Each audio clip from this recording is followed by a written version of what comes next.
दोस्तों, क्या मोदी जी अब कभी भी नहीं लड़ पाएंगे कोई भी चुनाव? बड़ी खबर आ रही है कि हो सकता है मोदी जी की उम्मीदवारी रद्द हो जाए। क्या आचार संहिता का उल्लंघन करते हुए Delhi high court direct Modi ji को प्रधानमंत्री की उम्मीदवारी से हमेशा के लिए हटा देगा? क्या मोदी जी पर इंदिरा गांधी जैसा ही चुनाव लड़ने से 6 साल तक रोक लग सकती है?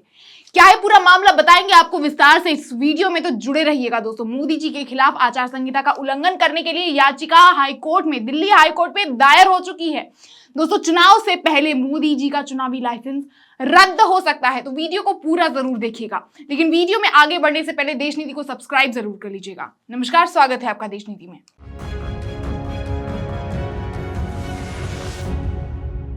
देश नीति, केवल सच्ची और पक्की खबरें। दोस्तों, मोदी जी की हारने की तो अब कोई बात भी नहीं उठ सकती है, क्योंकि हो सकता है कि वो चुनाव ही ना लड़ पाए। जिस इंदिरा गांधी को दिन रात मोदी जी कोसते रहते थे, वैसा ही उनके साथ भी हो सकता है। खुद मोदी जी चुनावी लिस्ट से की उम्मीदवारी से कट सकते हैं, नामांकन उनका रद्द हो सकता है। दिल्ली हाईकोर्ट में एक याचिकाकर्ता ने मोदी जी की उम्मीदवारी 6 साल तक रद्द करने के लिए अपील की है। उन्होंने चुनावी प्रचार के दौरान आचार संहिता का खुलेआम उल्लंघन किया है।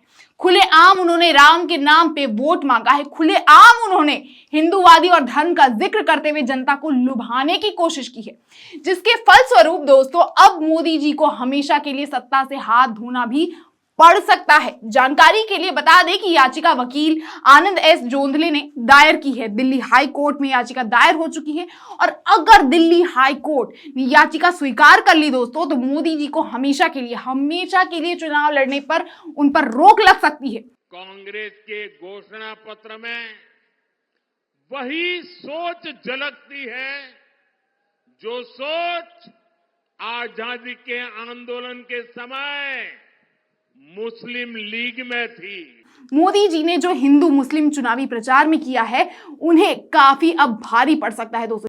हमें गर्व होता है जब करतारपुर साहिब कॉरिडोर के द्वारा लाखों श्रद्धालु दशकों से जो उनके मन में दर्द था, पीड़ा थी, उससे मुक्त होकर के आज करतारपुर साहिब जाकर के मत्था टेक करके हमें आशीर्वाद लेके आते हैं। याचिकाकर्ता ने पीएम मोदी के 9 अप्रैल को उत्तर प्रदेश के पीलीभीत में दिए भाषण का हवाला देते हुए कहा है कि भाषण के दौरान मोदी जी ने मतदाताओं से हिंदू देवी देवताओं और हिंदू पूजा स्थलों के साथ साथ सिख देवताओं और सिख पूजा स्थलों के नाम पर भाजपा को वोट देने की अपील की। उन्होंने साथ ही आरोप भी लगाया कि मोदी जी ने कहा कि उन्होंने राम मंदिर का निर्माण किया है और साथ ही ये भी कहा कि उन्होंने करतारपुर साहिब कॉरिडोर विकसित किया और गुरुद्वारों को परोसे जाने वाले लंगरों में इस्तेमाल होने वाली सामग्री से जीएसटी हटा दिया। वो अफगानिस्तान से गुरु ग्रंथ साहिब की प्रतिमा जो है वापस लाए थे। आनंद एस जोखले का तर्क है कि प्रधानमंत्री ने न केवल हिंदू और सिख देवताओं और उनके पूजा स्थलों के नाम पर वोट मांगे, बल्कि विपक्षी राजनीतिक दलों को मुसलमानों का पक्षधार बताते हुए उनके खिलाफ भी टिप्पणी की। दोस्तों, हाल ही में देश नीति ने भी आपको बताया था कि मोदी जी के पास अब कोई एजेंडा नहीं बच गया है। वो तेजस्वी के मछली खाने पे अब टिप्पणी करने लगे हैं।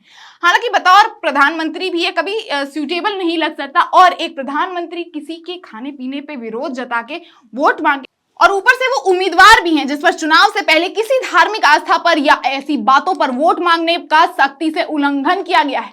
अब हालांकि ये बात 100 आने सही है कि मोदी जी ने आचार संहिता का उल्लंघन किया है और चुनाव आयोग निष्पक्षता से इस बात को अगर देखे तो मोदी जी का चुनावी लाइसेंस अभी रद्द हो सकता है।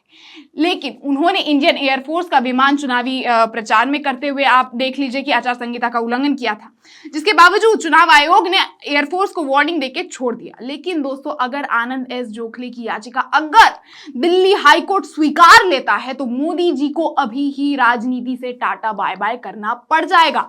जिस एक चेहरे पे पूरा बीजेपी पार्टी डिपेंड करता है, वही चेहरा चुनाव करने में असमर्थ हो जाएगा। जो मोदी जी खुलेआम हिंदू वोटरों को आकर्षित करने के चक्कर में और विपक्षियों पर कीचड़ फेंकने के चक्कर में तेजस्वी यादव की मछली खाने पे बात कर रहे थे ना, विपक्षियों को मुगल बोल रहे थे, वो मोदी जी अब खुद कानून के घेरे में आ गए हैं। दोस्तों, अगर मोदी जी के खिलाफ इस याचिका पर सुनवाई होती है, अगर होती है, तो समझ लीजिए कि मोदी जी अब कभी भी राजनीति में सामने से तो कदम नहीं रख पाएंगे, क्योंकि 6 साल तक रोक लग ही जाएगा और उसके बाद मोदी जी की उम्र के हिसाब से भी वो प्रधानमंत्री के उम्मीदवार नहीं बन पाएंगे। क्या लगता है दोस्तों, 2024 चुनाव का ये माहौल और गर्माता दिख रहा है, इस पे आपकी क्या राय है? क्या मोदी जी आखिरी बार भी प्रधानमंत्री बनने के उम्मीदवार से अपना टिकट खो देंगे? हमें कमेंट करके जरूर लिखें और ऐसे बेबाक और बेखौफ खबरें हम आप तक पहुंचाते रहें। इसके लिए देश नीति को अपना साथ दें, अपना प्यार दें, चैनल को सब्सक्राइब करें, वीडियो को ज्यादा से ज्यादा शेयर करें और 2024 चुनाव के अपडेट्स के लिए देश नीति से जुड़े रहें। देखते रहें देश नीति। धन्यवाद।